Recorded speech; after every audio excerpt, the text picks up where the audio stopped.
Okay, we're going again. Cool.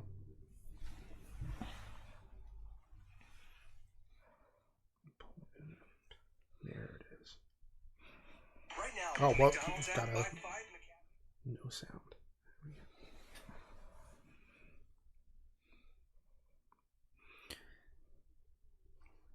So we're not ready to start yet. We're just waiting for this thing to come up on my YouTube so I can hear what they're hearing, so I can make final adjustments to the mixer there.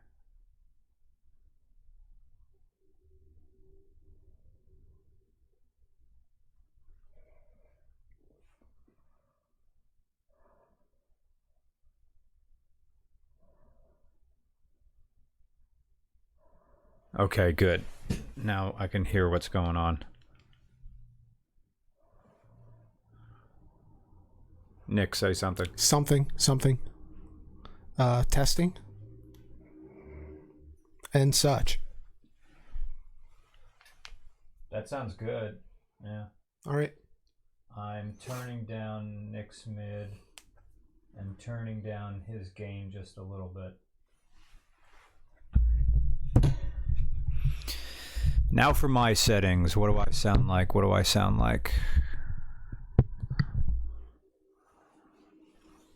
My fly is down. All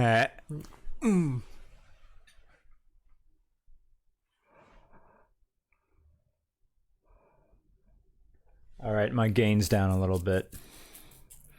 One guy asking, what is slow mode? Slow mode is what happens when you want to actually read your own chat.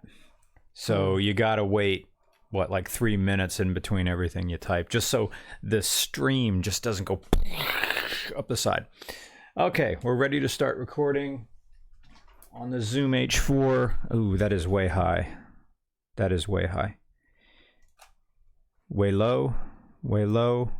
Say something. Something. Yeah, that's good. Testing. Yeah. Ready? And ready. Wayne's World countdown. 5, 4, 3. All right, welcome to the... Oh, there's the camera. Okay, welcome to the RCR podcast, streaming live on YouTube and uploaded on Wednesday for everyone else through Shout Engine, iTunes, Google Play, other places. And yeah, it's the week before Christmas and a couple days before Miss Irregular, or Brian, because I'm Nick, that's Brian. Yeah. Is going to fly out to Florida for his holiday, spend it with the family. And so, my family isn't from Florida. Everybody's from Pennsylvania. But this year we're having Christmas at my Aunt Cindy's house in Jacksonville. So that's where we're going. Yeah. So this week was the RCR Christmas Party, this past weekend. Yeah. So, yeah. We had it at Schuylkill Racket and Fitness. I was expecting 100 people. We had baked ziti and meatballs and a salad. And a whole bunch of drinks for 100 people. About 30 people came, and but everybody had a good time. It was a nice sort of chill Christmas party. I don't know if I'm going to throw another RCR party because everybody there is car people, and there's no cars. Yeah, and so we just sort of like hung around inside. Thankfully, the racquetball club had indoor tennis courts, and we started screwing around on the tennis courts. So that was fun. And I mean, I think at least from what I saw on Twitter, in some places that the snow from the day before kind of screwed things up for some people who were coming in from out of state, would have had to make the drive on Friday to get to the hotel or whatever, because otherwise if they were making it on Saturday, they weren't going to be able to really be there for more than 20 minutes or whatever. There was a guy there who made his stop, and I'm sorry because I'm not going to remember names, I'm terrible, like I did the whole classroom thing. Oh, it was a stand-up comedian who was going to, oh gosh, what was his name? He was going to hang out with Alex Roy. Might have been Nick, actually. He might have been a Nick too. Okay. Yeah. He was coming from Ohio and it was on his way to New York City, and it's just everything lined up nicely so that he could drop by. Yeah. And yeah, drove really a Miata. nice guy. Drove a Miata with roll bars in the back. Corbanu seats. I'm pronouncing it wrong. Yeah, man. And he drove it all the way from Ohio like that morning, stopped that by at the party for 3 hours, and then drove on the last 3 hours to Manhattan. Yeah. Or Bronx, or I don't know where. I got there late because I stopped at the Dunkin' Donuts on the way to get these 2 boxes of cocoa. Yeah. And Which went over well. We drank all of it. I only had 2 cups, and they're like small cups of this cocoa that they give you for the Dunkin' Donuts. And I was so wired on sugar, and I was going around just sort of pressing the flesh and glad handing them. Hey, I'm Nick. Hey, how do you want to? Let's hang out. Yeah. But yeah, it was a very nice experience. And then like part of the sugar rush was let me go and see what's going on in the because the racquetball court was open, or the tennis court was open, and so hey, there's a basket of tennis balls here, and so it was just me and other people who would openly admit and were admitting that they were equally as unathletic as I was, just going around and sort of throwing balls. There was really no rhyme or reason to any of it. And like Allison was there in heels. Allison is like the fake girlfriend from the Different Kinds of Stars music video, which I feel like I should actually sort of explain that, because those comments, a lot of those comments were like, we need to start a GoFundMe to send Roman to LA for Christmas, and I'm like, no, she's just a really, really good friend, and it would be, I don't know, but I think like, we're close enough friends that there was like, if you're close enough with somebody, then it sells the chemistry. Because, like, we weren't actually doing anything inherently coupley in the video, right? But I don't know. And she was like on the court in like heels, like throwing balls around, and it was weird. And then people saw us down there, and it started like this whole movement of like half the party moving to the tennis court. Yeah, some people just hanging out on the side like it's a middle school dance. So I go to the desk of the racquetball club and say, "Hey Kim, can I like rent some rackets?" And she just, here, take them.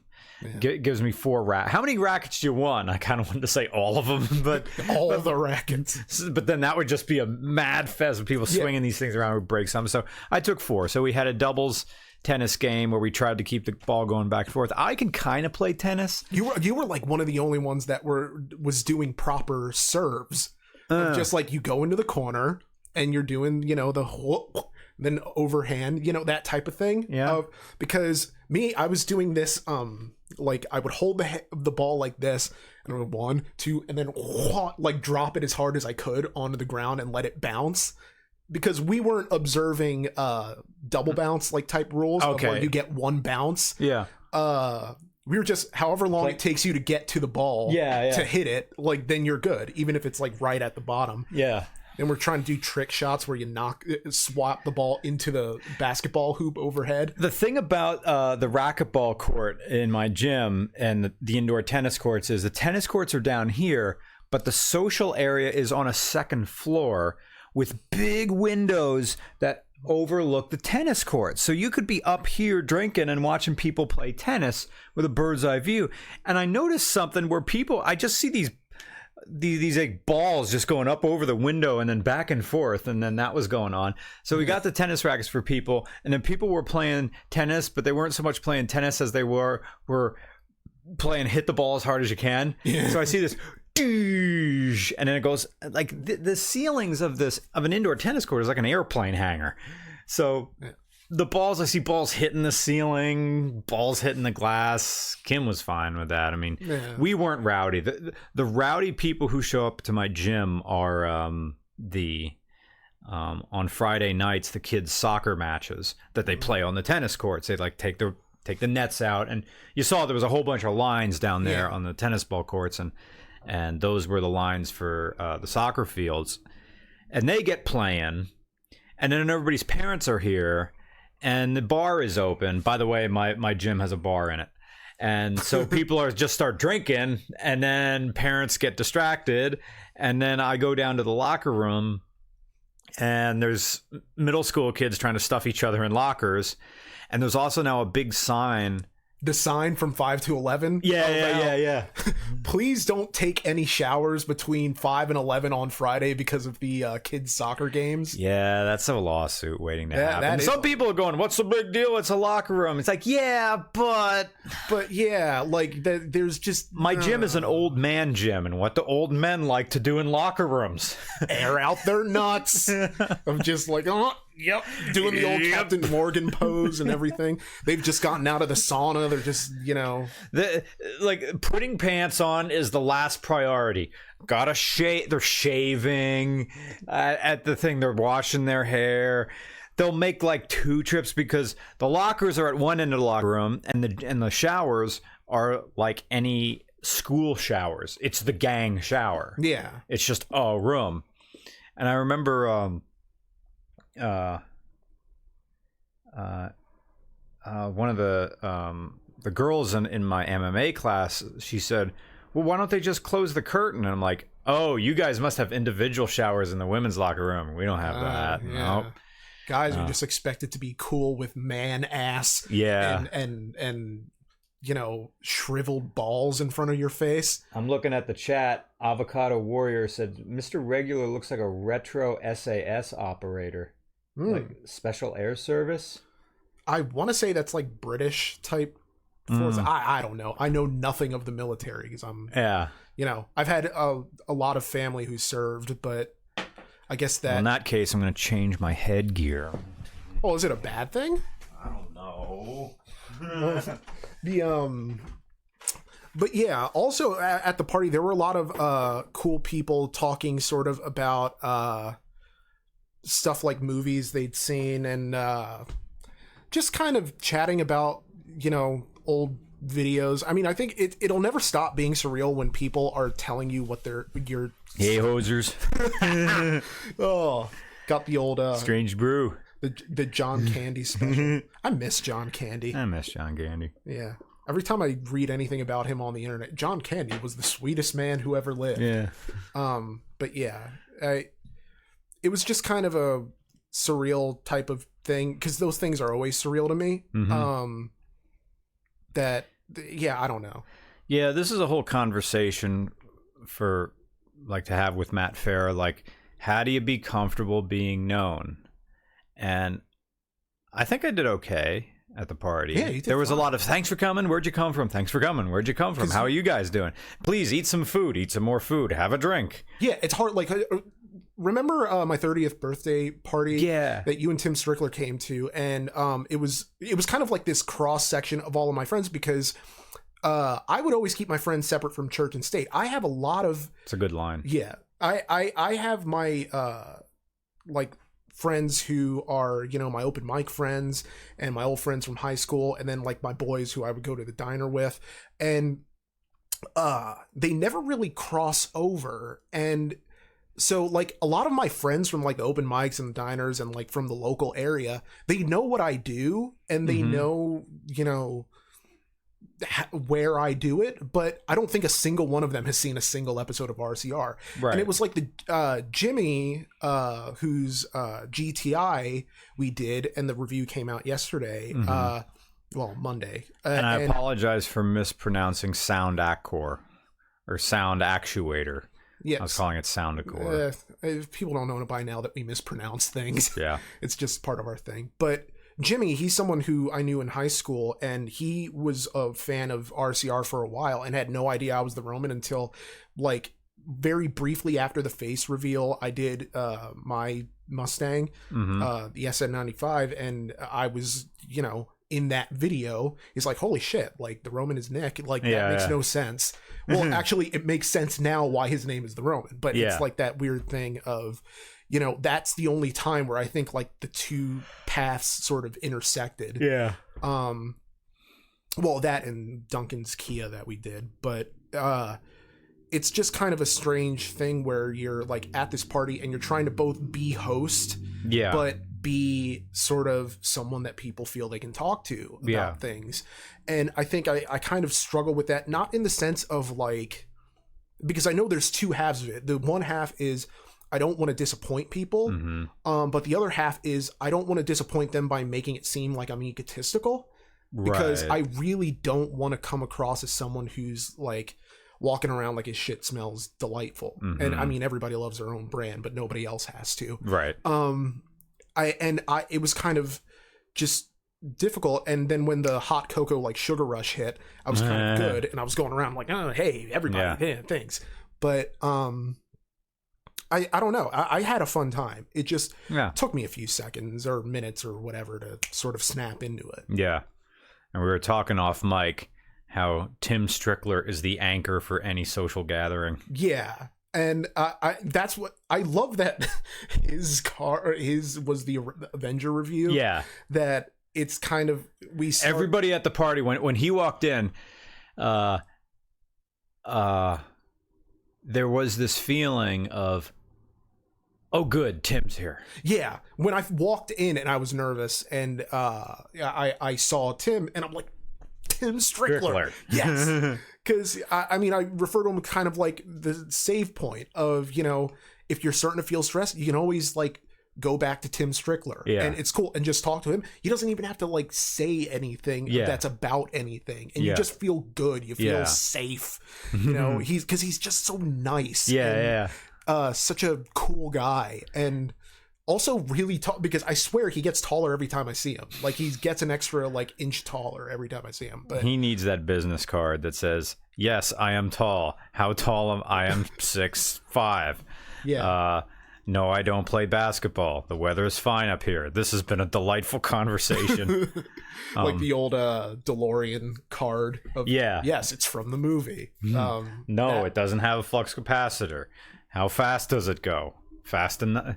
It has a top speed of like 106. Yeah. Yes, I can do 88.5 or whatever. Yeah. But yeah, people have been atting us in the chat.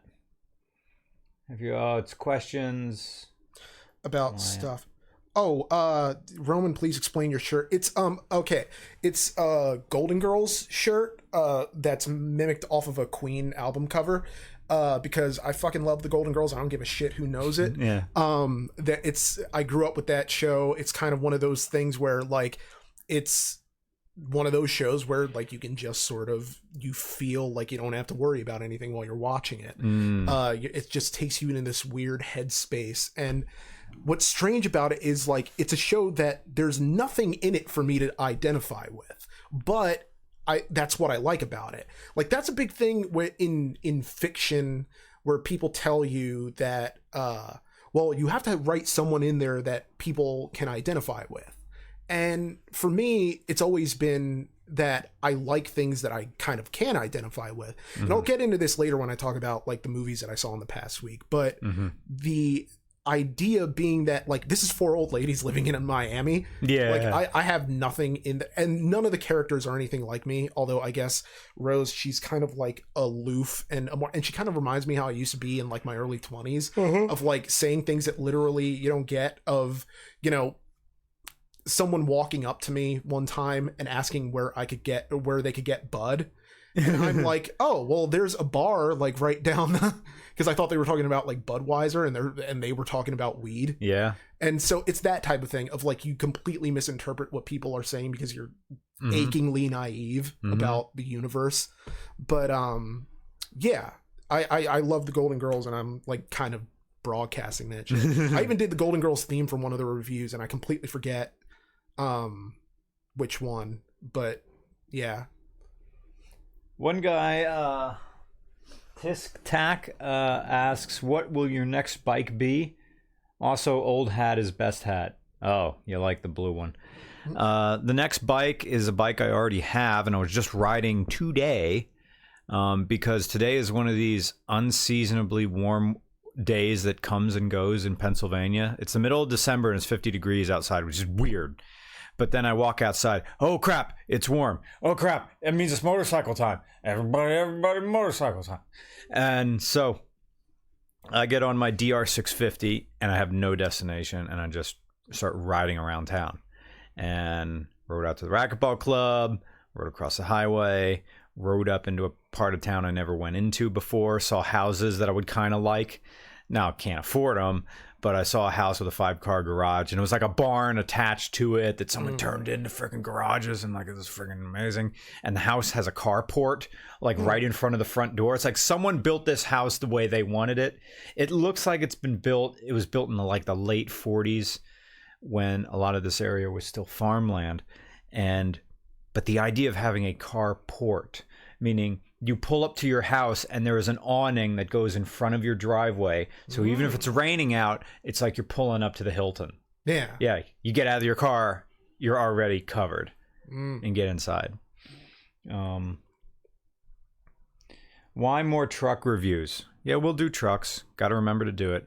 I put a call out on Twitter to try to find a Falcon Ute in New Zealand. Yeah.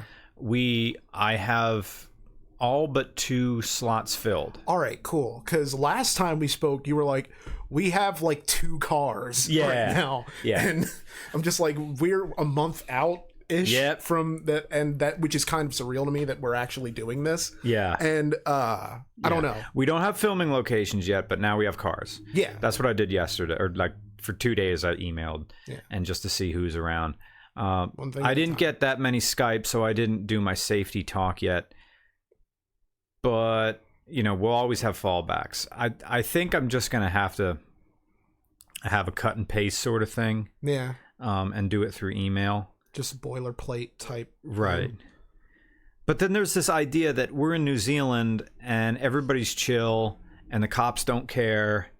Whatever. Like, where the population is so small, and Caswell Parker and Andrew Lamb said, look, you can just kind of film and do whatever as long as you're cool, everybody else is cool. I'm like, all right. It's like Florida with responsibilities. Did I secure the broke Skyline? We do have a Skyline. It doesn't have a turbo, and it's got 4 doors. Screw you and your GTRs. Yeah, this is what a Sky... Like, I'm thankful to find this one. I wish it was dirtier and junkier. It's kind of nice. But at the same time, I'm going to make the point that, look, Skylines are just normal cars. Yeah. There was fast versions of them, yes, the GTR. But that's kind of it. It's like someone buying a 3 Series and thinking they have an M3. They don't. You just have a BMW 3 Series. You just have, you got a car. It's a little bit nicer than your average Taurus, but not by much. Is it clean? Yeah. Well, okay. So in every other country except this one, Skylines are just this average daily kind of businessman guy. Which reminds me, I have to find a business car for that one bit. For the one bit that we can't talk about. That's going to be amazing. But he already recorded it. Yeah, that's great. I think we're going to have one more film shoot before we leave, and it's not a business car, but it's one I told a guy that I have to. So I think it's it is the first Saturday in January. All right. And it'll be here. So all right, cool. The guy told me he had this classic car. It's a boring regular car. Yeah. But sort of like a classic car, kind of like what the Falcon was. Yeah. But I think it's from the 70s. It's going to be amazing. But his daily broke, and now he's like, well, the only car I have is this, and it runs. I'm driving it in the winter. I'm like, oh boy.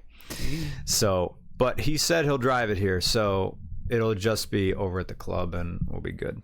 Yeah. I don't know. Maybe we'll turn it into a twofer. I don't know. Depends. Like, if it depends if I promise something to someone that I forget that I did. Yeah. Yeah. That's how so many of these things go. Yeah. Someone's talking about, do a review of Eric the Car Guy's Fairmont. If I do a Fairmont, it's going to be a Hap creation. I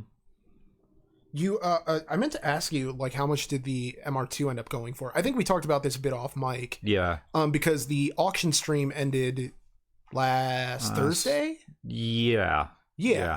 So, I don't know.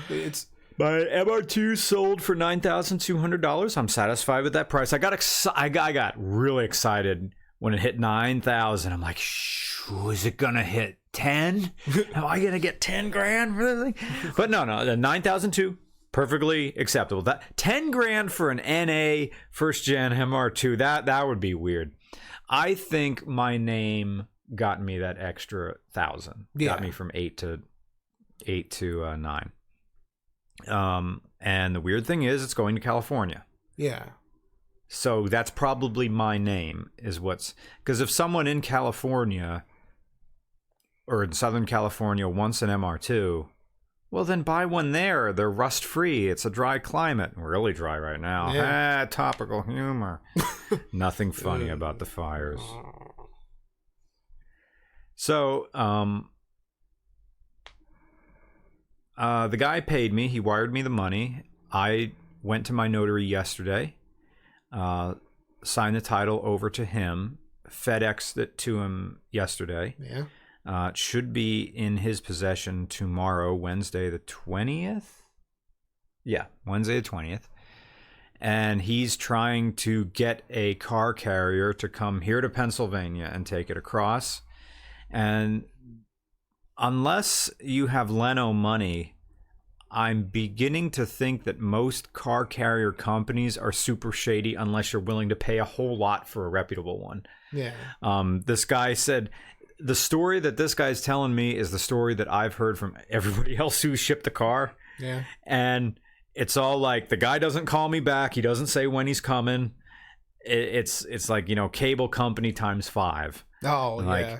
The guy's going to come. He's going to put it on. There's going to be no way to track it. You just got to have faith that the car is going to get there. Yeah. I had it happen to me like on a date 2 months ago of just sort of getting stood up, which is fine. Like, I don't give...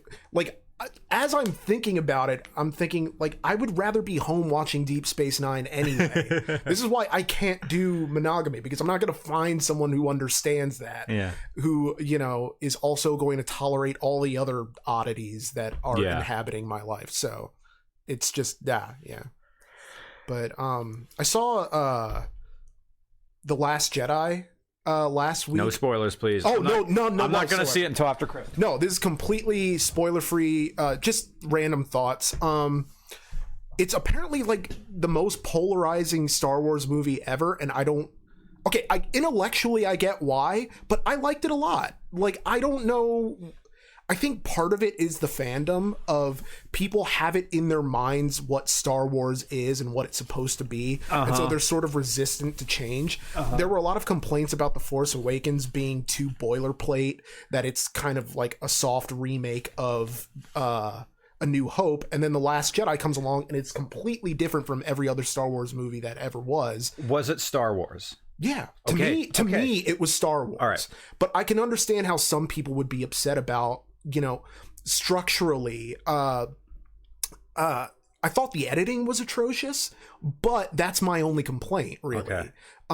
Because, and atrocious is probably too strong a word, but the transitions and it kept interrupting the flow, which is funny because after last week when we were talking about how the original Star Wars was saved in the editing, I thought this movie could have used a similar sort of cut that to the bone type of approach, because there's so much that you could sort of cut out of, because it's the longest Star Wars movie ever.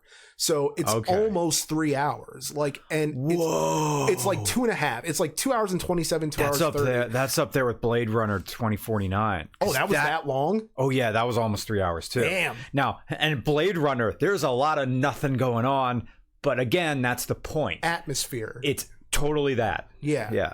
And this, you can't really say the same thing in that, like, there is constantly things going on. But it's not so much about the atmosphere as it is sort of, it's very character driven. Well, parts of it are very character driven, and we get to see a lot of sort of new locations, and we meet new characters. Like Benicio del Toro is in a Star Wars movie. There's a I'm fine. He can be many different people.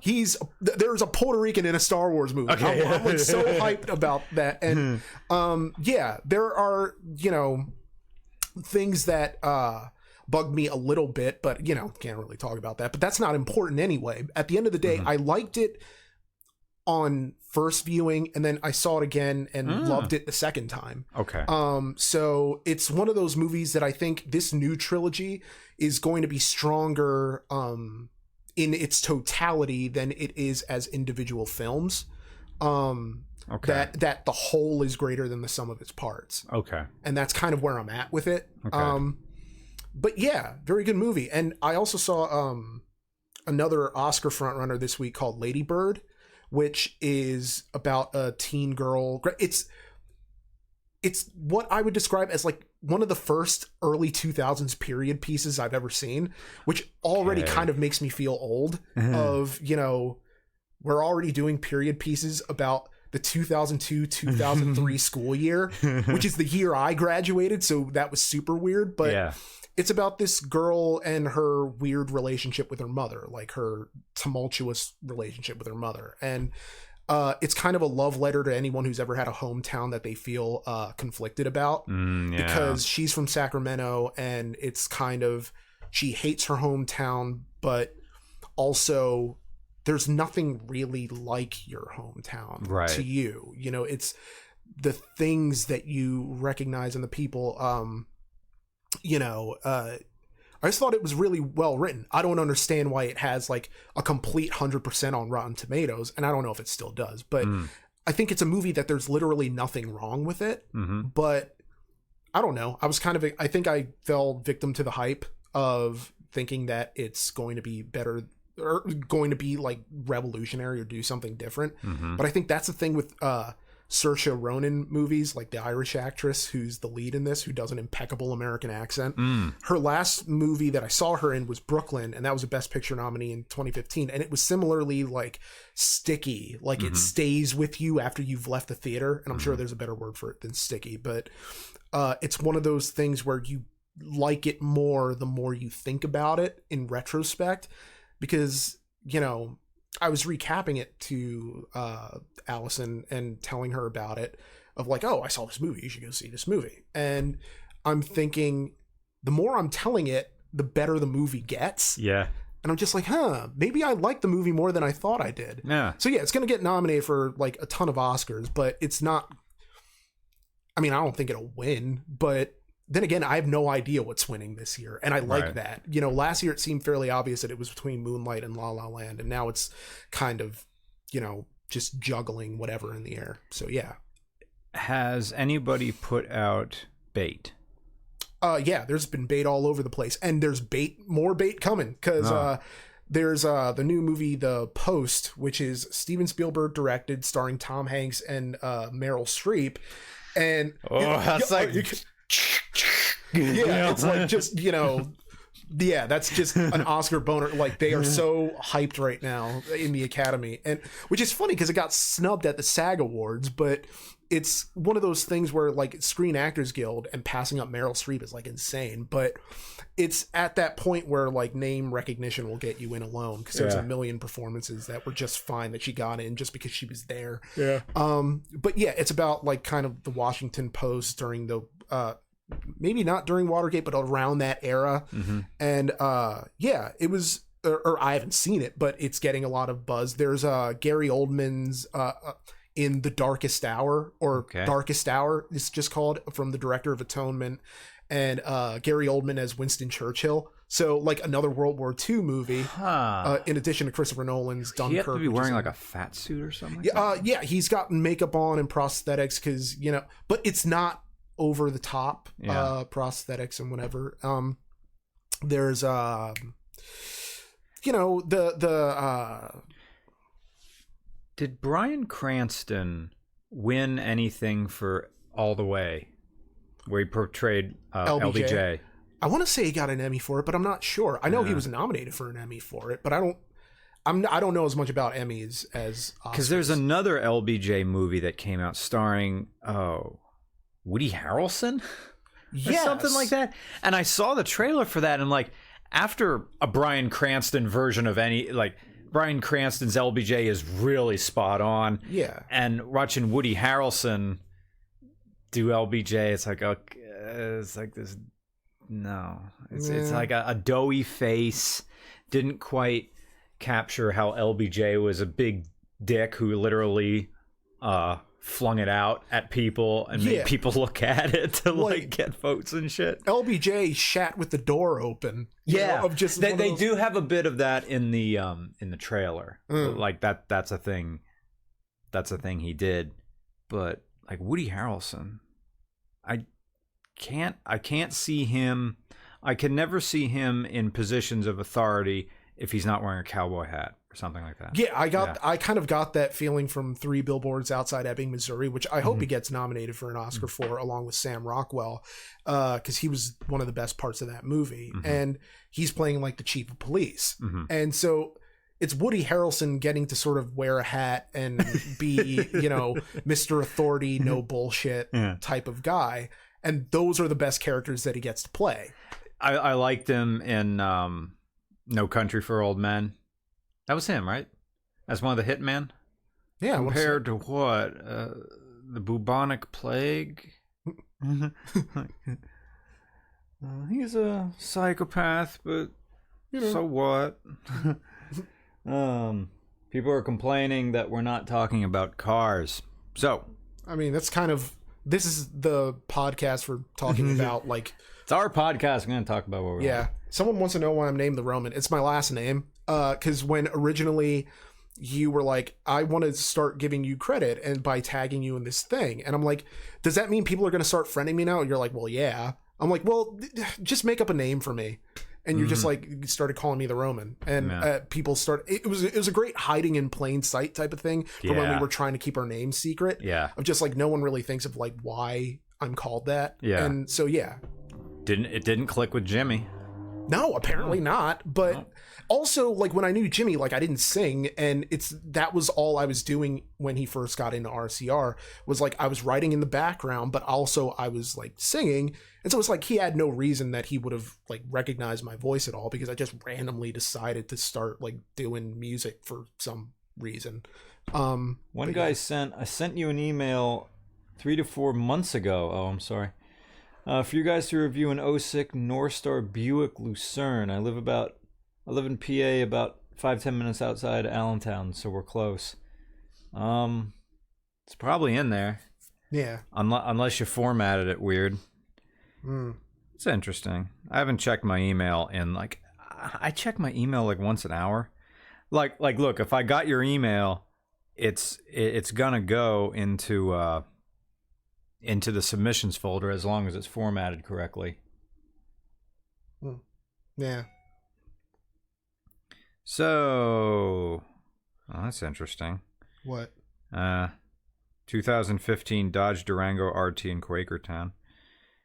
From Chi-Town, like all I know about Quakertown is that is Chi-Tower Chevrolet, because my one bus driver would play B104, the radio station on the bus every morning, which was weird that we live all the way out here. You'd think they'd play Y102 or T102. But no, she played B104 out of Allentown. So they're referencing things I have no idea what it is in my middle school head.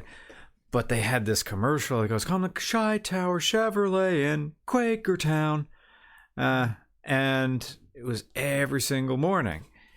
So that's what I know about Quakertown. Like, the third on something on the Auto Mile. Like there's a road somewhere in the Lehigh Valley called the Auto Mile, which isn't on a sign or anything. I think it's just this road somewhere in Allentown that just has all these car dealerships for forever, and they call it the Auto Mile. Yeah. Thinking about like jingles, there was someone on the subreddit who posted a link to a website that just compiles classic Weather Channel clips, and they have a tab underneath where you can just get audio, like the songs that they were using. Yeah. Oh, and it's just so weird of, reliable on the so it just that type of it was a weird throwback, and now I know what you mean by kind of the Weather Channel being that sort of sporadic availability.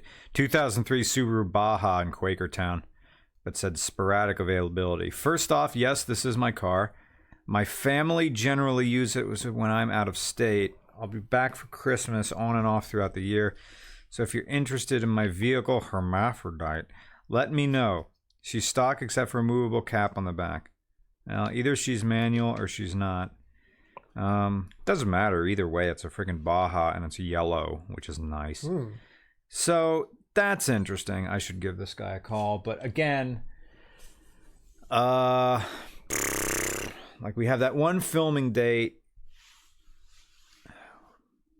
Do I want to do a twofer that day or not? We'll have to see how we feel. I know twofers don't take any longer than a one-fer. Yeah. But it's just about pacing ourselves. Yeah. And then I get thinking, well, that guy's in Quakertown. That would be probably easier to do a Kutztown shoot with that car than it would be than a racquetball court, because it's less to go for him. But then that would mean a different day, and we haven't done a Baja. We haven't ever done it. Do it. Come to the Bay Area. There are so many cars to review. Well, we were there. Kinda. We were more in the Berkeley area that one time. More or less. What's the address to send you an email and format about a car to review? Gee, I wonder where my email is. Oh, it's at the end of every single video I've ever done. Again, hiding in plain sight. Yeah. I remember your review with Gears and Gasoline. Your hair looks so much better at that length. Well, yeah, it shows what 2 years can do. I mean, I'm in my mid-30s and my hair is thinning. It's just, there's no two ways about it, man. My hair is thinning too. I mean, so it's just going to be a close buzz pretty much from here on out. Because you can just see the scalp just through the hair. It sucks, and I can't control this. I think I'm in better physical shape than jeez, look at that. I've been in better physical shape than I ever have been. Just been doing this MMA and lots of running, but you know, hair, what are you gonna do, man? It's the male tragedy. Michael Steiner says, what is your favorite classic motorcycle? My favorite classic motorcycle is a Honda CB350 from the 70s. I've never got a chance to ride one of those things. I'm pretty sure it'll feel like any other UJM, but to me, they look really, really sexy. And I've never got to ride an original either 1969 or early 70s single cam Honda CB750. That would be nice. That would be a nice thing to do. I had a bike of that vintage, a 1970 Honda CL170 175 Scrambler. That was tough to stop because it was mechanical brakes. One guy asked me my opinion on 1 Series BMWs. I don't have an opinion on 1 Series BMWs because I've never driven a 1 Series BMW. I mean, I feel like we've done multiple 3 Series. Or was it just the one in Omaha? We did. I know we did one in Omaha. We did a 3 Series, the yellow M3, like bottom out over a Pop-Tart. That car was a 3 Series. That was an M3. We did an E30, which is also a 3 Series of different generations. Yeah. We did that X-Drive one in Lancaster. Yeah. Was it Lancaster?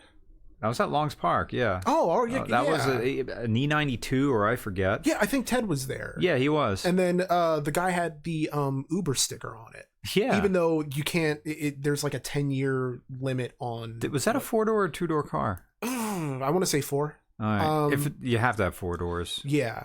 Well, also, like, it wasn't really an Uber car. He just got that sticker from a friend. Oh, okay. And so it's kind of like a trick. But if I recall correctly, sorry if you're that person. But, yeah. And then there was the 330 CI in State College. Yeah. Yeah. And I can't imagine, like, we wouldn't do something along those lines. It's just that we can't do anything that we aren't offered. You know? Right, exactly. So, I mean, people are like, oh, when are you going to do a Beetle? Or when are you going to do I don't know, what esoteric thing have we not done yet? That is like a VW bus. Yeah. Or whatever. Or Westphalia. Or when are you going to do... We did a 911. The one from the one tuning shop down in Westchester. That was a 911. I even got a chance to drive a classic 911, I think SC in Boulder, but that was only a point of view drive. Yeah. I had something else I wanted to talk about. I really want to bring Justin Kramer up here, but he's working all the time. Yeah. Justin Kramer bought a K5 Series Blazer for $600 or something like that. That the guy said, it has a seized transmission, and this is your last chance before I scrap this thing. And he saw it on Craigslist and like, well, I'm buying this because Justin Kramer's a co-owner of Catasauqua Auto Repair. Yeah. And it had a plow hitch, and the plow came with it. So he's like, all right, bought a plow truck. Yeah. And he likes it. He says it's kind of weird. It's got that weird carburetor that GM had on cars where the primaries are this big and the secondaries are like this big. Quadrajet, I think. Quadrajunk. Yeah, Quadrajunk.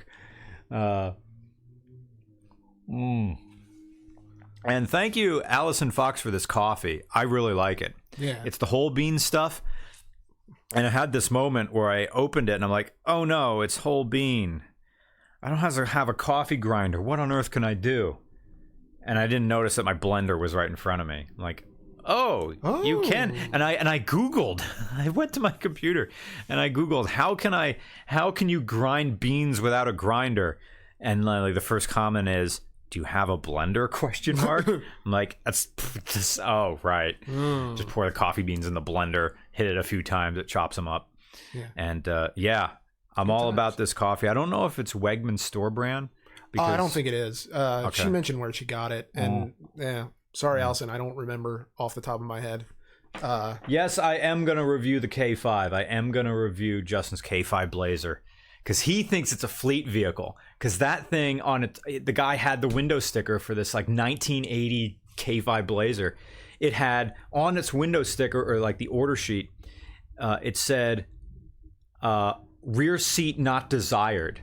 So you looked at the rear seat is different than the front seats. It might have been like a construction vehicle or a government vehicle or something. Because the rear of this Blazer has nothing in it. It doesn't even have plastics. It's just bare metal on the back. The thing is so badass looking. I mean, it's rusted, but you know, it's body on frame. Originally it came with the GM 305 V8, and now it has the 350 that was put in at a dealership. Like the mind boggles this truck, the history this truck had. Rides like junk, according to Justin Kramer. I mean, it rides really hard, but what he bought it for is to plow. He's going to make money plowing with it. Yeah. Allison says the place was Joe Bean that she got it from. Okay. Is that up in Rochester? I guess probably, so. Yeah. Oh, because she get Rochester beers too that I liked. Yeah, very nice. Someone asked when the next history video, like the RCR stories. I'm in the middle of writing it. They take an insane amount of time to write because I'm very hyper conscious of making mistakes. Because I don't want to get these stories wrong. And also, it's still part of that like stress that is when it's entirely my thing that, you know, and it's all on me. And I it's like a holdover from when people didn't really like accept any of my videos, but then I started doing these and people started liking them. Mm-hmm. But now I still want to like get things right and actually want to tell a story. Yeah. Because it's one thing for me to sort of like recap what actually happens in a given history, but I want to make it a narrative, mm-hmm. you know, that this is something you can listen to on your commute or during work or wherever, and you don't have to, it's not going to be a dry listing of facts, right? Because I've done that before, and it doesn't make for a good video. Like my New York Auto Show video was basically like a sort of listing of here's the history of the show and how it happened, and you know, some fights broke out and blah blah blah. But the Isle of Man TT one, that took me like 4 months to write, just to write it, because I kept looking for the story, and it mm-hmm. wasn't until I got to because I was doing a full history of the Isle of Man TT, and by around like the point where I get to the 1960s, I realized I'm just talking about this is what happened in this year's race. This mm-hmm. is what happened in this year's race, and I'm not really talking about anybody. So I go back and I'm like, let me just talk about 3 sets of people and use them as sort of guides into mm-hmm. that era of the race. Yeah. And it went much quicker from there, but it mm-hmm. was still trying to find out a way to organize a story like, okay, we're talking about Mike Halewood. Oh, he's had his death foretold by a South African fortune teller. I'm like, you're going in. Dunlop, and he believed it. Yeah, and he believed it. He knew his time was coming. And, you know, it's one of those things where I think I don't know, it's almost too eerie for its own good, but, you know, it is what it is. Right. Yeah. Speaking of fights. Yeah. There was a post, and it was on the Joe Rogan Reddit, of this one exhibition fight. It's not UFC sanctioned, but people are trying to make happen. There was this one internet troll who was going on and on about how under no circumstances could a woman beat a man in MMA. He says, like, I could, he's probably some sort of practitioner of some martial art. He's like, I could beat a professional MMA. I have an 80-20 chance. Wait, who's saying this? The woman or the man? Some internet troll. Oh, all right. And if you're watching this right now, it's on Joe Rogan's Reddit, and I saved the link. I don't know if I retweeted it. So people started finding this guy. He lives in Gainesville, Florida. And they said, if we offer you a female fighter, will you fight them? And the first thing he says, well, we got to be in the same weight class and something. Like, I'm 160 pounds. I'd have to fight a 160-pound woman. They're like, okay, we'll find one. Yeah. And they found one, and this is her name. It's just amateur jiu-jitsu. I forget the organization. She has 7 wins, no losses. And she agreed to do it. So it's scheduled for the same day we're filming over at the club for like the one day. Yeah. It's the first Saturday next month, which is January 6th, I think. And they said they're going to live stream this fight in Gainesville, Florida. No. I'm about this because they Dana White should like give these guys like a job somewhere in the UFC, but the way they promoted it was just showing this guy's tweets and face and messages on the forum, and they're like, ugh, these are bad. And then some people said, oh yeah, I know this guy, he's in Gainesville, he's like this open micer who just goes up and tells like abortion jokes, and they go over like a lead balloon and he like just sort of plows through his set, and now he's talking crap about how like women don't have a chance, and now this fight's gonna happen. Like either it happens or it doesn't. Yeah. But I mean, I would be down with after the shoot, just like grabbing beers, coming back here in live stream. Yeah.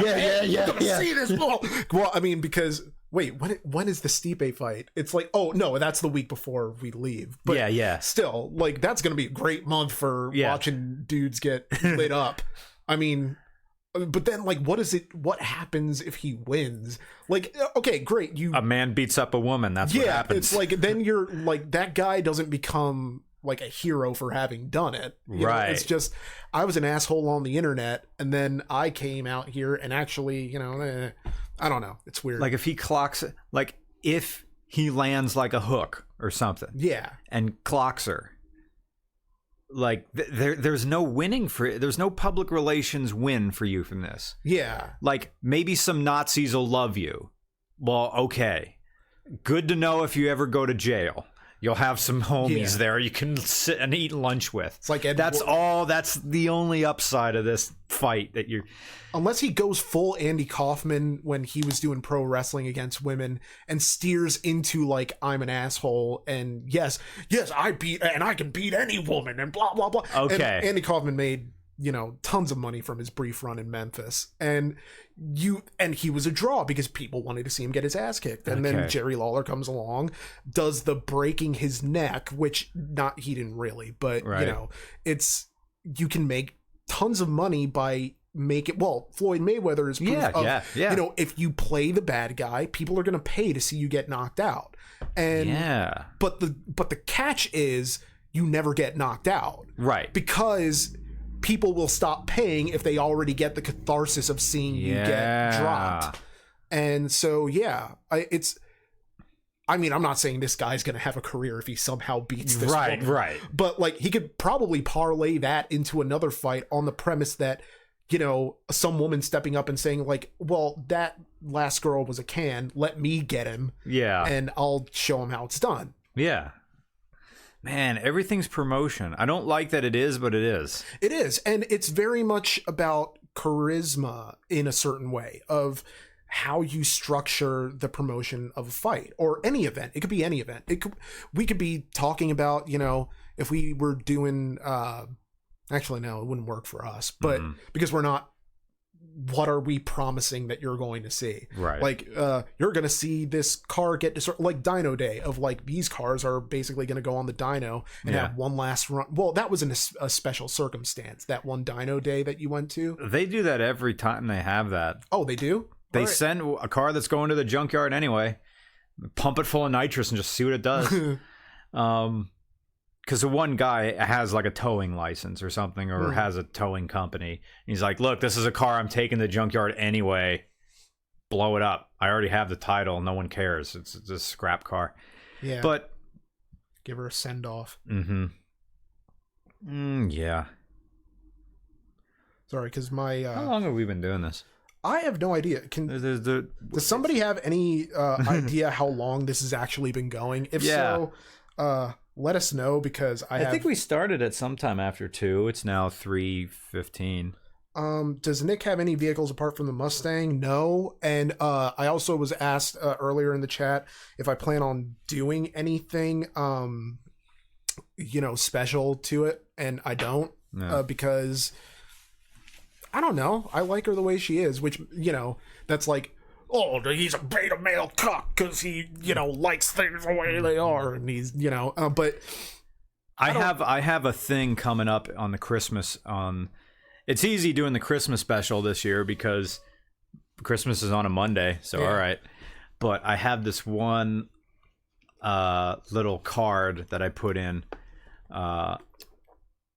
where I got the does not equal sign, and I got louder does not equal faster. I should make that into a t-shirt or something like that. It's like Homer talking about, well, he made speed holes so it goes faster. Yeah, louder does not equal faster. Oftentimes it equals slower. Your thoughts on a Triumph Bonneville as a first bike? Well, if you're buying a Triumph Bonneville as a first bike, you must have some of this stuff. He said on radio, rubbing his fingers together. In the let the record show he made the money symbol. Taxes. That the hand thing means taxes. But yeah. I mean, I could kind of see what they have question-wise in the subreddit. I don't know, because the question thread hadn't been stickied before, but it just got stickied there, so it's permanently at the top. Yeah. Because I'm a mod, I have no idea how to do things in the subreddit, though. I don't do any things in the subreddit either. We have an entire Discord channel that I never go on. Yeah. Someone made that. Yeah, like we don't run it or anything. It's just it's there. Yeah. This one do you think we'll ever see iconic cars from film make a comeback? The most recent truly memorable vehicle from the big screen or silver screen even that I can recall would be the Transformers, Bumblebee, Camaro, and whatever the latest Batmobile is, for better or worse. Even in Fast and Furious, the car stopped having character after the first 2 to 3 films. Did auto cosplay die in the 80s with the likes of the DeLorean, General Lee, and Kit? Ooh. Yeah, when I see beer-bellied dads and their beer-bellied dads in their conversation saying, "Oh, it's all a witch hunt against men now," and their Bumblebee-themed Camaro, their automatic V6 Camaro that they bought at like R&R Auto Group, had it painted ugly yellow, and then just like got his vanity license plate on the front that just says boom boom boom and Bumble 8. Has a little like Autobots like logo on it. Oh boy. And then, pops his hood and then puts the toys on the engine cover. Yeah. See, Bumblebee doesn't work as a car because it drives... Well, actually it does. I was going to say it doesn't work because it drives itself, but so does Kit. But Bumblebee can just turn into a robot and reach for things himself. Kit needs Michael Knight to go and actually get him things. Yeah. So I mean, the last iconic car from a film that I can really remember, well, it's iconic to me, is the Chevelle from Driver, or is it Driver or Drive? Drive, because Ryan Gosling. Yeah, Ryan Gosling. Why would I say Driver? I'm thinking of the video game now. Because that was like a cool car. It was like a early 70s Chevelle, I want to say. And that was a really cool car. But the problem is that I don't feel like Drive kind of became like this cult classic. Like, I don't know how many people are really, all about Drive. So, I mean, how classic... I think that'll be like this era's sort of Bullet when you go back. Yeah, the thing about the car chase is the opening one where they're playing the baseball or basketball. Yeah. Basketball sports radio. That was good and it made sense. But the other ones, I mean, Adam Carolla talked about this a million years ago, or when the movie came out, that the car chases were improbable because the car was going as fast in reverse as it goes in forward gears. When he spins the car around and drives backwards, cars don't do that. Yeah. Your reverse gear is often lower than first gear. So it's you can go about 10 miles an hour in reverse. You can't do that thing. Well, maybe you shifted into neutral. It doesn't work. Cars don't do that. Well, I feel like most movies are, as far as car chases go, have been playing catch up for the past 40 years to the French Connection. Yeah. Like, that is kind of and apparently, and I saw this online recently, that they didn't get permits for that. And the accident in that is real. Yeah. And people could have died. Awesome. Yeah, they could have I cannot believe they got away with that. One guy in the chat says Baby Driver. Kinda. I mean, but they abandoned that car right away in the very beginning, so the car doesn't become a character in and of itself. Yeah. It's very neat. It's very cool. Like an iconic car, you leave the theater and you want that car. Right. I can get Baby Driver because a lot of people who coming out of high school, think about Subarus, and it's interesting that they used an older Subaru in that, like a generation or two removed from the time period. Okay. Kind of neat. But the car doesn't keep reappearing throughout the movie, whereas the DeLorean of Back to the Future is a character in itself that spans all three movies, and indeed then has a death at the end when the train hits it. Yeah. And that's the thing of, like, it requires a movie to pay as much loving attention to, and not to suck kneecaps, but kind of like the Tercel in All Cars Go to Heaven. Yeah. The smoking tire movie, where, they brought that Tercel for like $300, but even as they were beating the shit out of it, there was kind of like this loving respect to it, and then they just leave it right back where they found it. But it's, for cars to become iconic like that, they need to be treated with that sense of reverence. Yeah. And the DeLorean is the perfect example. It wasn't just cool, it was a character unto itself. For a car to be iconic, it can't be disposable. That is a good line. Oh, thanks. Yeah, no, that is perfect. And I think that's the big reason why we don't see cars in movies that linger in the mainstream consciousness. I mean, Bumblebee does, because he's set up to be the most lovable character in those movies, in those terrible movies that I see every time they come out, because I have a nephew who likes watching things blow up. Kowalski's Challenger, okay, again 70s, again from Vanishing Point. Sorry, Gran Torino. Gran Torino. God, that movie is like manly tears for me. Yeah. I'm just like, I'm not crying, you're crying. Yeah, because I left that movie and I wanted a Gran Torino. One guy says he disagrees with the quote, think about the Volkswagen Beetle. Well, yeah, in what? I don't know, there was one in Herbie, but then that car's alive, so clearly not disposable, and you weep for that car. Yeah. Kit from Knight Rider. Yeah, again. Yeah, that's a car that's a character. Christine 59 Plymouth. There's a guy at every Chrysler Nationals who has the Christine. and around which he builds the ramparts of his personality. Oh, it's so good. Oh, this is. I should write that down. You should. Guy who I'm going to use Allison's book. Yeah. See, this like everybody pay attention because this is what you need to do to be a good writer. Everybody has those things, but you gotta write it down. Yeah. Let's see if the pen. Oh, you're using. Yeah. Yeah. 59 Plymouth from Christine. A car, a man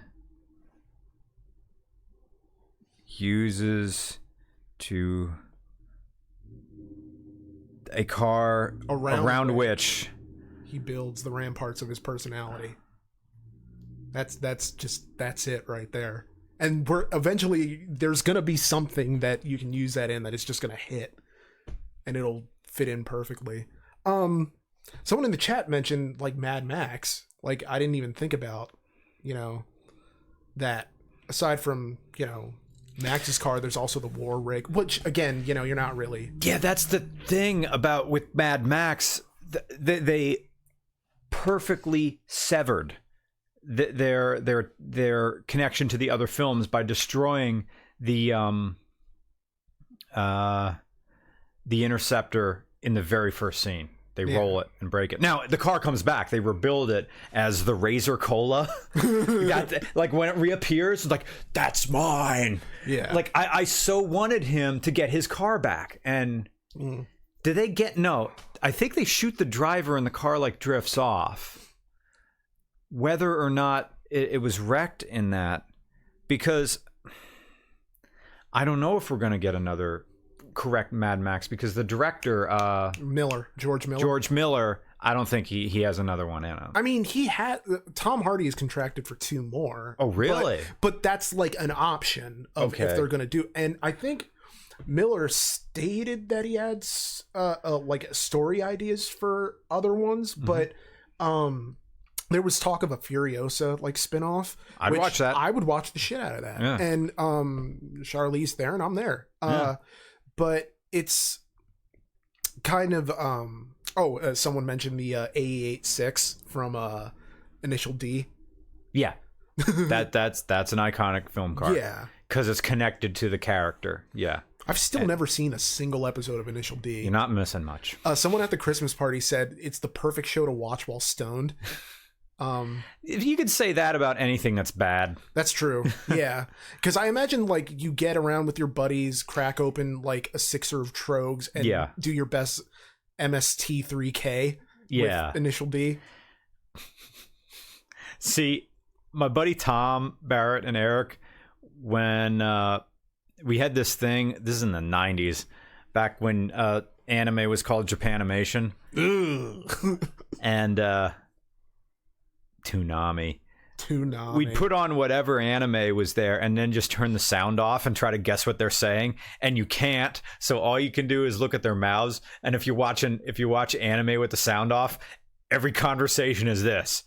Wham wham wham wham wham wham wham wham wham wham wham wham wham wham wham wham wham wham wham wham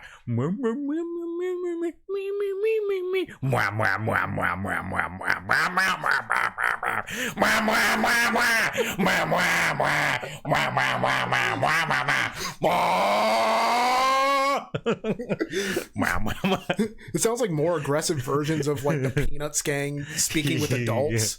But mom. I mean, after this, here's the thing. Every Initial D episode, nothing's happening. Quick car race that's exciting. Nothing's happening. Yeah. Oh, it's not about car racing. It's about growing up in a small town in Japan. Look, anything can be about anything, but if the story isn't compelling, what's the point? Yeah. It's like you can make a movie about nothing. You can make the straight story. You can, which I forget the Lynch, David Lynch. Yeah. Or and I forget the main actor, but he had cancer as he was. I was Richard like, Farnsworth. Yeah, he was nominated for Best Actor. Yeah. Did he win it No. Ironically enough, Kevin Spacey won that year for American Beauty. I don't know. But what's another movie where nothing happens and it's amazing? I know this is totally hipster stuff, and My Dinner with Andre is really good. Yeah, okay, it's a movie where nothing's happening. The whole damn movie is a conversation, but it works. Yeah. Anything can be anything if it's written well. Yeah, there are movies where stuff happens, but it's constructed in a way where it feels like nothing does. Like Moonlight, last year's Best Picture winner. I really didn't like that movie, which is a mild form of sacrilege for some people, but it's just constructed in a way that feels like it has the pace of Continental Drift. It's just it's a good line. The what other one? Master and Commander: The Far Side of the World. You ever see that one? I watched. No, I didn't. That's see a great movie. But I saw a historical analysis of it. There's this one British guy who has a YouTube channel who does that stuff. Yeah. And he says this is so freaking accurate. Yeah. Like, I mean, it's about a real thing that happened, but the ships were different. And you're like, this is a delightful, a very good historical account. His best known video is where he just does Saving Private Ryan. Yeah. Like, here's the things. He's like, look, this thing is rife with problems, but it has the structure of a suspension bridge and everything is held together. Like, any historian would forgive this because it just keeps moving. And also, for the time, Saving Private Ryan was the most intense war movie that had, well, arguably, because you could argue Platoon, which 86 Best Picture winner, back when people took Oliver Stone seriously. And and Apocalypse Now was pretty gritty. So it's one of those things where, but it was the apotheosis of, war cinema. I think it was also the very last film to be edited manually. With a razor. Put together that. I could be wrong. Well, yeah, I know that Spielberg continued to work with. Well, he mentioned this in an interview, but I don't know how long he kept working with film. But he had mentioned that he likes working with film because he loves the smell. That it's kind of, and again, he'd been doing this since he was a teenager. Manually, taping film together, and I mean that process doesn't exist anymore. It exists, but I mean, anybody can sort of make a film now of stitching together stuff in Premiere or and it's probably not going to be good, but you can do it. But then there's the argument that you could always do that. So I don't know. I think "Oh Brother, Where Art Thou" was awesome. I had something to do that it may have been. I wonder if "Oh Brother, Where Art Thou" was the last one. There was something special about the way that one was shot that it may have been the last refuge of a certain film format or brand or something. I could be wrong. Nothing really go. Yeah, I'm looking through the chat. "Oh Brother" was the first shot on a digital camera. Oh really? "Oh Brother" was the first. This person in the chat says. Okay. But yeah. Let's see. Did you see Masters of the Universe? That's a great movie. The He-Man movie from like the 1980s with Dolph Lundgren. No. And what's his name? Did a Good Night and Good Luck. Frank Langella as Skeletor. And he only did it much like how Bob Hoskins only did Mario because his kids wanted to, like Frank Langella knew his kids knew He-Man, so it's one of those things. I never finished Master and Commander. Got like halfway through shortly it came out. Yeah, I'm talking about history buffs. Yeah, because I had that same realization as you were going through it, and I'm like, man, it's been a while since I watched history buffs. One guy in a channel says 1971 Cadillac Eldorado convertible used in the film Fear and Loathing in Las Vegas. Yeah, but how about his actual car? Even though in the movie it wasn't his actual car, the 1971 Chevy Impala, which was Hunter S. Thompson's real car. Although in that movie, the hero car, it wasn't. They couldn't really do it. They couldn't use his real car. They had to get another red 1971 Chevy Impala. And for a while, there was like a 1970 or 1972 red convertible Chevy Impala for sale on eBay. And I'm like, I could have it. But then I realized that if I buy another classic car, it's not going to serve any purpose other than what the Falcon is already doing. Yeah. So I think I'm just going to be my daily, a motorcycle, and then the Falcon. That's all you really need. Because the weird thing, I was thinking about this today, how with the MR2, it was the car I always wanted, but I feel the same. I don't, for a while I felt happier, and now I'm back to base level. I'm like, getting getting a thing that you always wanted is only a temporary upswing. And I can understand how some YouTubers will go crazy with their spending, trying to inject into their vein that feeling of newness. Yeah. Whereas, I don't really feel any different than I always felt. And this is another thing I wanted to ask Farrah about. How now that we're ending year 3 of taking this seriously, the novelty of running a YouTube channel has worn off. And this is now a job, like anything else. So what am I looking forward to now? I mean, I'm making a living. I want to continue doing this, but what exactly is going to keep this thing new? So that's why I started like, well, maybe I'll work part-time for Motorweek just to see if I applied. Yeah, went through that. Filled it out.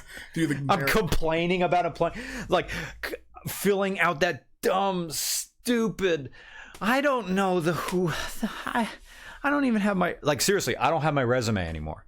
Like, after starting RCR, I think it was on this laptop right here. But I reformatted this last year, and I think it's gone. I don't think I have a resume anymore. If you had to compile all my old things, I don't know if I could pull all the information of what was the address, what was the phone number of my supervisor. Holy crap, what's his last name? Andrew Johnson. Yeah. What's his number? I think I have it on my old phone somewhere. Yeah, having to pull together all this stupid facts and then feeding it into that horrible, thanks for plugging it off. Now you can upload your resume. Great. Yeah. And all my weird skills. So when I applied to Motorweek because Motorweek is shot in Maryland. That's where the thing about Motorweek is they have their own test track. That's where they have their own braking and stuff, and they shoot down there. They have their own test track. Yeah, very nice.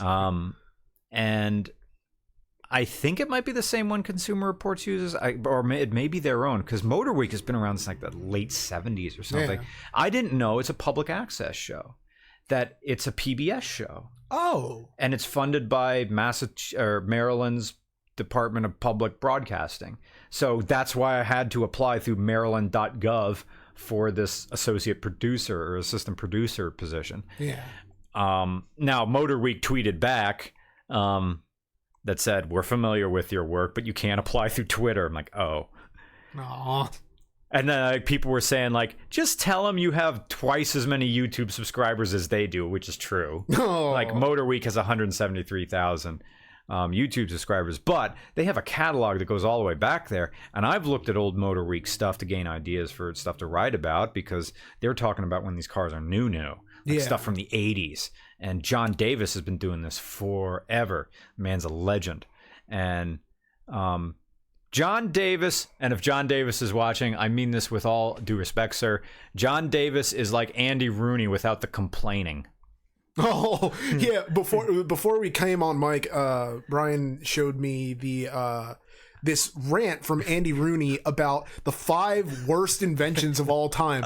And it's literally the ultimate old man complaining. I don't understand the world. But it's like in tactile it's like in 87 or something. Yeah, he's saying one of them was pop top cans on soda. It's like, because you can't close them, and what does that mean? No one's gonna drink 12 ounces of soda in one sitting, and now you can't put it back in the fridge without it going stale. And what do you gotta do now? You gotta buy more cola. It's like, no, you don't actually have to buy more cola. Hey Gramps, they make smaller cans. They also make liters. You have 2 liters of cola. They come in a bottle. You know? Even one with screw-off pop-top caps, they screw back on. Yeah, I would think. And they they're were making older those than the in the 80s. pop-top. Yeah. And then he's complaining about Venetian blinds. And it's a segment where they just get B-roll of him. I don't know how to understand Venetian. What is this? I don't know if the Venetians invented these. Like he's milking the world's most cumbersome cow. Just like, And then he's complaining about ballpoint pens. And the whole thing that started is, I think it was on the Smoking Tire. I think either Matt Fair or Joe Rogan was talking about how now you can buy disposable fountain pens that are just sealed. yeah. And they didn't have any at my Staples, so I ordered them. And it was the first time I ordered something at a office supply store using that self-ordering thing. But before I looked at it, I started using it. All it does is go to staples.com, and then they get to the payment section, and I stop and I walk over to the print counter of Staples, and like an old man I say, "Hey, I'm trying to order things from that order computer right there. Do I have to give it my credit card information, or can you just do it for me?"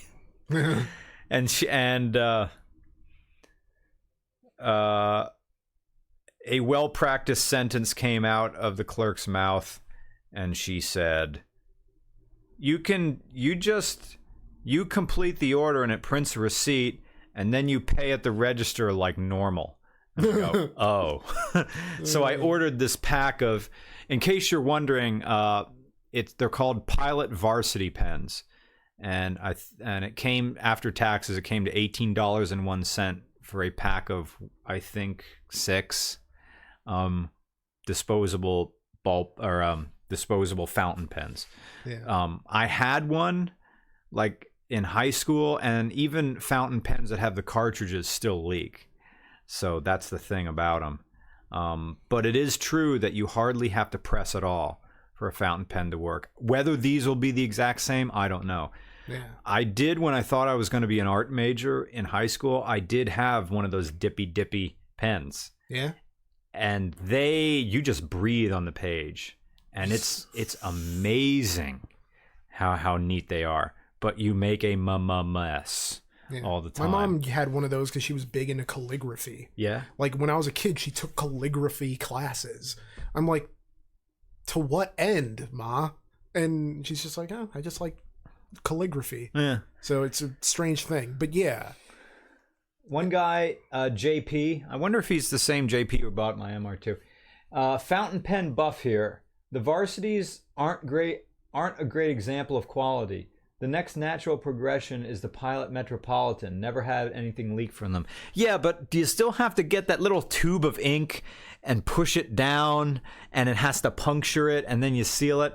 I'm not interested in that. I'm interested in, is there any way that I want a fountain pen that is as durable as a ballpoint? I know I want everything. Yeah. But I'm just surprised there are fountain pen buffs. Yeah. I'm impressed. And I don't mean that derisively. It's a good thing. We're getting up toward the end of this. We've been going for like an hour and a half. Possibly longer. You can see if there's any good questions on the subreddit. I will talk to the chat. While I have you guys' attention, we are going to go on a Christmas vacation ourselves. The video that comes out for Christmas is the week of Christmas. I'm not going to be editing anything. I'm going to be away. Of course, I'm going to be in Jacksonville. Yeah. So the week after Christmas, there will be no RCR on that day. Nick may have something to put up. Depends. If there's nothing, look, there's going to be nothing. Yeah. Very rarely do we take breaks, but I think that's another thing that's going to be important for RCR we take them at the end of every season. Right. So I figured the Christmas special was the season finale. Yeah. So I kind of assumed we were like heading for a break anyway. Yeah. The next season will be called Deep Winter 2018. Yeah. 2 cars have been filmed for that. Well, really 2 1/4. That one that I botched with the neon. Although that may even stick around because we won't be able to finish it until like August. So that'll just want to go in a can for a long time. I still want to get my hands on the million mile Lexus. I think that would be a fun thing to do. Me just fly out to LA. Like, I think I was running on the mill, and I think this is a way I could do it. I could I could book a trip to LA, but my return trip wouldn't be for like 3 months. So I would fly out to LA, get the LS400, wander back across the United States, get to PA, have it here as my car for, I don't know, a while, and then meander back down to LA, give it back to Matt, and then hop on a plane and come home. That's if I really want to do a double back cross-country road trip. Because you can make, supposedly, I've never done it. I mean, we made it back from Denver. 4 days. Took 4 days. About. Okay. Like, more or less. Because we weren't really making stops, except to sleep. Right. And then it was... 4, 5, 6, 7, 8. Yeah, that's pretty much halfway. Yeah. It's... If you booked it a week, I think 7 days from Eastern PA to LA, I think... United States could be done, but that's just nothing but driving. That's nothing but driving and then getting there, doing what you're supposed to do, and then leaving. So there's no real hanging out. There's no hanging out. There's no like decompressing. Yeah. I think that's like the thing that we've kind of learned, especially for the Pacific Fister. Yeah. Where it was like the switching between you, me, and Eric. Also, happy birthday, Eric Pedersen. Oh, happy birthday. Yeah. 22, 23? Good question. I want to say 22. I'll say 24. All right, cool. And it's probably 23 because we'll both be like missing. One guy in the chat says he did San Diego to Ohio in 3 days. Well, I can believe it if you're just that's like 20 hours each day driving, man. Like, you can do it, but it'll suck, probably. Unless he went all full Alex Roy and averaged 90 miles an hour. Yeah. Somehow just dodge the popos. JP says, as a side note, oh, it's not the JP who bought my MR2. Okay. It's an idea. I keep saying I want the million mile Lexus, and all I got to do is just pretty much ask for it. But it's a question like RCR would stop because I edit the videos and I put them up, and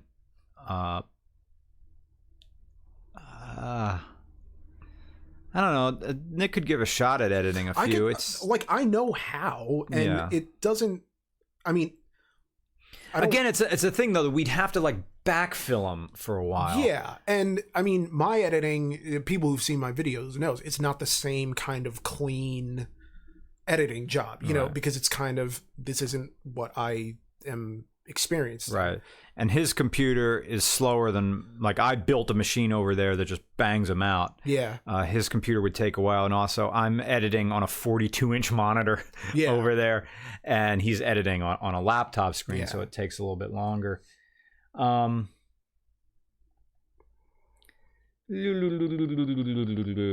many multiple quick reviews could you do on the road? I don't, like, if I was driving, I don't know if I'd review anything. I don't think I'd take all my gear. I mean, it definitely would be a business trip. I'd do probably quickies along the way. Yeah. But when, because a shoot is 2 hours for one car. Yeah. And you're also factoring in, you know, what time you're getting there, because where's the sun going to be at? And then you on the road, you'd have to then scout filming locations, and you're trusting the people you're meeting to know the area and sort of give you suggestions on filming locations.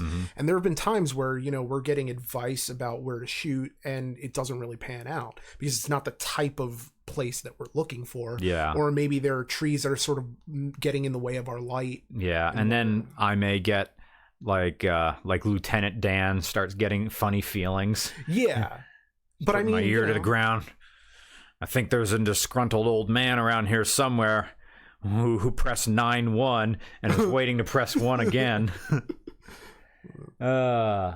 Allison Fox says your monitor is insane. Yeah, I didn't think 42 inches was that big. It's pretty big. It's easy on my eyes though. Well, I can see through the window that the sun's starting to go down. Yeah, and we're going to lose light in this room. Yeah, we got to turn on the light. Yeah. I mean, this is probably our longest podcast ever. Yeah. Well, I'm good. I mean, I'm good. yeah. This is good. Hopefully you guys have enjoyed this and you can join us again next week. I mean, I never know when the live streams are going to be because after the Christmas party and after everything, it kind of warped my perception of time so that when I woke up on Monday, I'm like, like I never asked if you were around to shoot the podcast. I was busy running around getting my title switched over to JP. And then I had a FedEx. I never FedEx anything because there's no FedEx drop points around here. There's one over at Moyer's Car Care where shout out to Nush and Homer and Frank who work over there at Moyer's Car Care. Yeah. They have a FedEx drop box at their shop because it's also a gas station and a mini mart. But that's it around here.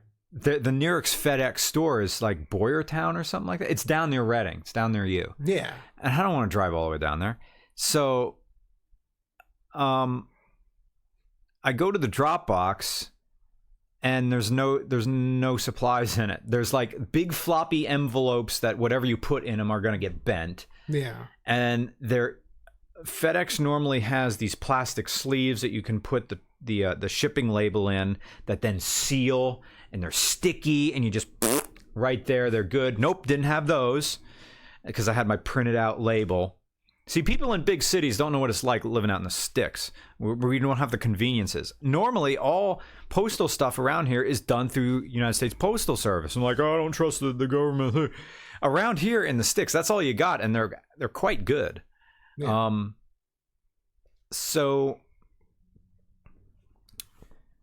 I get the big floppy bend everything that goes in the envelope, and then I go into the shop and said, hey, you got any scrap cardboard? And one of the clerks working the counter actually was cutting up cardboard. He's like, yeah, here, have some of this. So I go over to the bargain tool basket, lay my stuff out, ask Nush for his knife. He hands me his Leatherman, and I'm there slicing up cardboard in the shop, making a cardboard envelope to put the title and some extra information and the spare MR2 key into this envelope that's not going to get bent, stuff that in the big floppy envelope, close it up, and then go back to Nush, hey, you got any packing tape? And it's like, yeah. So he gives me his Uline tape gun, and I'm there taping up the shipping label and covering it entirely with tapes, and in the event that this thing gets wet, nothing's going to get smeared.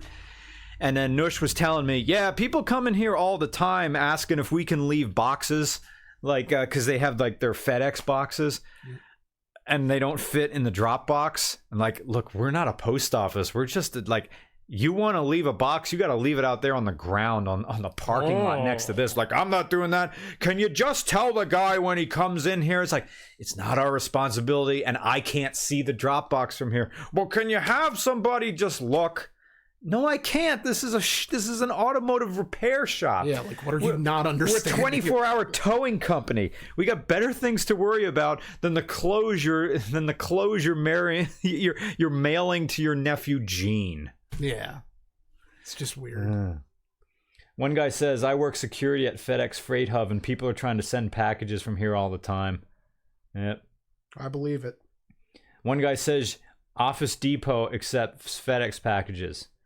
If there was an Office Depot around here. I think the Staples has a FedEx thing. Huh. I could have probably just gone to the Staples, the same one where I ordered those disposable fountain pens. Anyway, that'll be all for this. Yeah. All right. Thanks for watching, guys, and joining us on the stream. I'm Nick. I'm Brian, and thank you to everybody who stuck with Patreon, who keeps us on the road. Your help and support is greatly appreciated. It's what allows us to travel, and that's what allowing us to go to New Zealand. So thank you very much for that. Oh, and also, obvious point, no podcast next week as Brian's going to be out of town. So anyway, we will talk to you the week of New Year's, I guess. Have a good one. Yep. And a happy holiday, everyone. Happy holidays.